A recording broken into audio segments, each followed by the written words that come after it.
વડોદરા શહેરના રાજમહેલ રોડ પર આવેલા માળી મોહલ્લાના રહીશોએ બિલ્ડર દ્વારા કાંસ ઉપર બાંધકામ કરવામાં આવતા પાણી ભરાઈ જતું હોવાથી આજે પાલિકા વિરુદ્ધ દેખાવો કર્યા હતા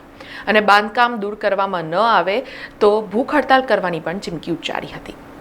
વડોદરા શહેરના રાજમહેલ રોડ પર આવેલ માળી મોહલ્લામાં માળી સમાજના 8 ઘર આવેલા છે, જેમને સરકાર તરફથી સુખાકારી માટે રસ્તાની સુવિધા આપવામાં આવી છે। આ રસ્તો ગાયકવાડ સમયથી છે, પણ બિલ્ડર ધીરુભાઈ દ્વારા બાંધકામ શરૂ કરવામાં આવ્યું છે, જે બાંધકામ થકી સમાજનો અવરજવરનો રસ્તો બંધ કરવાની હિલચાલ શરૂ કરાઈ છે।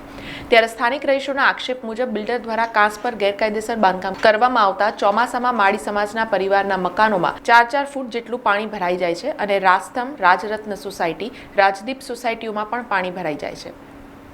જેથી કાંસ પર કરવામાં આવેલું બાંધકામ તાત્કાલિક ધોરણે તોડી પાડવામાં આવે અને ટાઉન પ્લાનિંગ અધિકારી ઉપર તાત્કાલિક ધોરણે ખાતાકીય તપાસ કરવામાં આવે કે પરમિશન કેવી રીતે આપવામાં આવી છે અને રસ્તો ન મળે તો કોર્પોરેશનની ઓફિસમાં માળી સમાજના 8 પરિવાર સાથે ભૂખ હડતાલ ઉપર જવાની ચીમકી માળી સમાજના લોકોએ આપી હતી।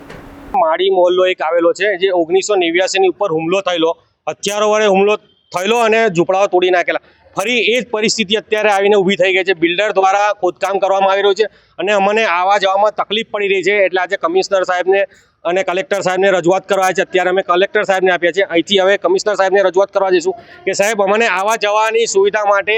રસ્તો આપે, કારણ કે જે ગાયકવાડે પ્રોપર્ટી વેચી છે, ગાયકવાડે અંદર ઉલ્લેખ કર્યો છે કે આવવા જવા માટેનો રસ્તો વ્યવસ્થા વૈકલ્પિક કરી આપવાની, કારણ કે આ 100 વર્ષથી અમે લોકો રહીએ છીએ ને 100 વર્ષથી એ જગ્યા પર અવર જવર કરીએ છીએ અને ટાઉન પ્લાનિંગ અધિકારીઓએ કાશી વિશ્વનાથ તળાવની ઉપર જે બાંધકામ કરી અને અમને 10-10 વર્ષથી 4-4 ફૂટ અમારા ઘરોમાં પાણી 10 વર્ષથી 4-4 ફૂટ પાણી રહે છે, જેનું કારણ એ છે કે ટાઉન પ્લાનિંગના અધિકારીઓ દ્વારા જે પરમિશન આપવામાં આવી છે એ લોકોને તાત્કાલિક ધોરણે સસ્પેન્ડ કરવા જોઈએ અને ખાતાકીય તપાસ કરવી જોઈએ, એ જ અમારી માંગ છે। સમાચારોના સતત અપડેટ માટે TNN ન્યૂઝને YouTube પર સબસ્ક્રાઇબ કરી બેલ આઇકોન પ્રેસ કરો અને અમારી સાથે જોડાયેલા રહો Facebook, Instagram અને Twitter ઉપર।